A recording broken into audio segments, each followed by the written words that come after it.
ದಕ್ಷಿಣ ಕನ್ನಡ ಜಿಲ್ಲೆಯಲ್ಲಿ ಅಕ್ರಮ ಗೋ ಸಾಗಾಟ ಜಾಲ ಮತ್ತೆ ಸಕ್ರಿಯವಾಗಿದೆ. ಜಿಲ್ಲೆಯ ಬೆಳ್ತಂಗಡಿ ತಾಲೂಕು ಕಡಿರುದ್ಯಾವರ ಗ್ರಾಮದ ಕುರುಡ್ಯ ಎಂಬಲ್ಲಿಂದ ಕಸಾಯಿಖಾನೆಗಳಿಗೆ ಅಕ್ರಮ ದನ ಸಾಗಾಟ ಮಾಡ್ತಾ ಇದ್ದ ವೇಳೆ ಬಜರಂಗದಳ ಕಾರ್ಯಕರ್ತರು ಸ್ಥಳೀಯ ಪೊಲೀಸರ ಸಹಕಾರದಿಂದ ಮಿಂಚಿನ ದಾಳಿಯನ್ನ ನಡೆಸಿದ್ದಾರೆ.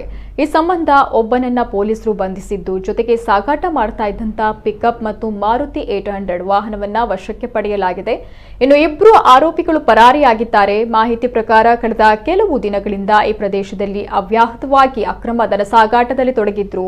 ಪೊಲೀಸರು ಈ ಬಗ್ಗೆ ಕಠಿಣ ಕ್ರಮ ಕೈಗೊಳ್ಳಬೇಕು ಅಂತ ಸ್ಥಳೀಯರು ಆಗ್ರಹಿಸಿದ್ದಾರೆ.